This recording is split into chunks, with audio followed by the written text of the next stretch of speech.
Welcome back. Let's return now to the issue of trademarks. Now, earlier we explored companies like Disney trademarking phrases that are considered part of a culture.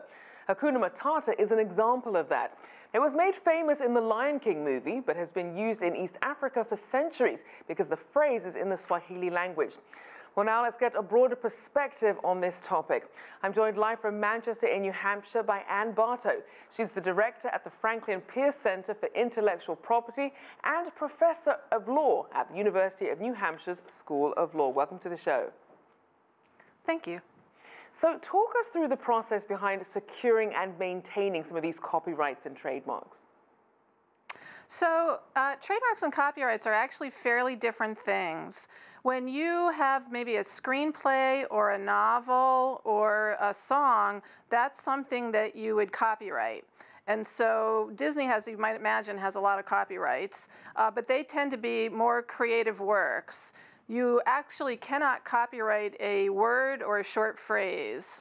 And in fact, sometimes you may notice that the titles of songs and sometimes titles of novels or other things are the same because you can't protect that with copyright. Other people can use the same title because of the prohibition of copyright on short words or phrases. Trademark's another matter, and trademark usually is a word, a short phrase, or a shape, a logo, something along those lines. And they're protected very differently and for different reasons. Trademark is generally protected if you're using something in the stream of commerce, like the name of a good or the name of a service. And so we have there's a lot of duplication with those, especially internationally, because people want to say things. People want to say something is sure or something is natural or something is great or the best. So a lot of those works come up repeatedly in trademark.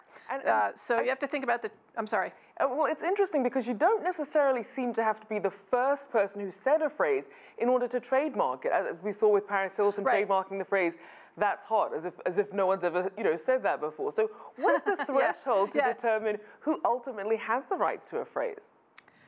So with trademark, you have to earn the right to trademark in the United States, you have to use something in the stream of commerce to a certain extent. So you can figure out what words you want to use, but you generally only get the protection for the particular good or service. So if you're saying something is hot and maybe it's a chili pepper, then you would own "it's hot" as a trademark, but only for chili peppers or something similar to chili peppers. Maybe it would go as far as salsa. There are certain trademarks, famous trademarks, that get much more broad-based protection, like Disney, like Coca-Cola.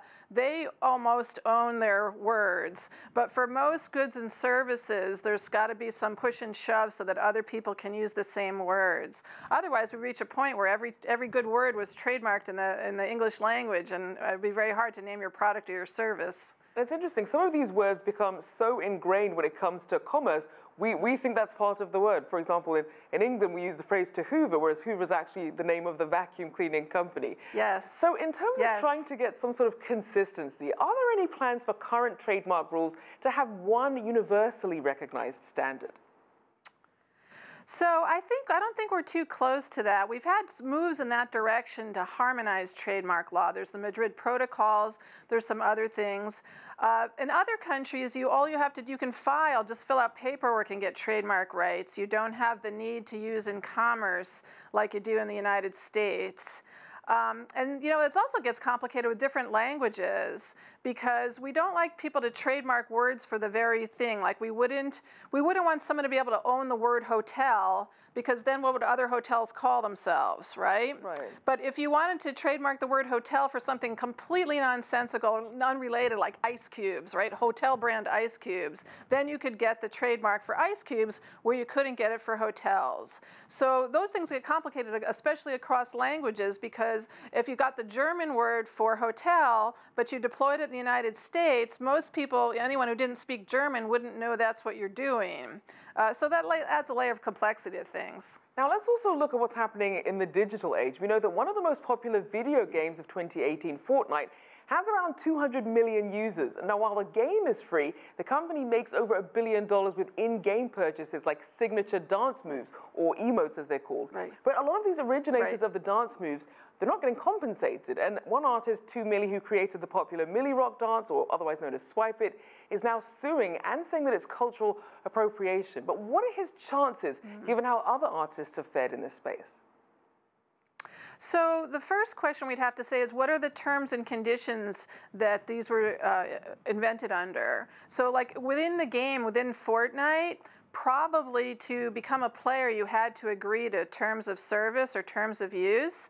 And those terms of service probably say that anything created in game belongs to the company. So the contract, whatever the contract situation is just as important in some ways as what the copyright law says. Cultural appropriation is an interesting debate, and copyright has an uneasy relationship with it. And you also mentioned the Hakuna Matata trademark by Disney, so there's also an uneasy relationship with trademark law. Because it's very hard on people, I think, to take words or images or stories or songs that are very important to their culture and have someone lock it up and commoditize it. So it's a challenge. All right, thank you so much. Anne Bartow there, Director at the Franklin Pierce Center for Intellectual Property and Professor at the University of New Hampshire School of Law.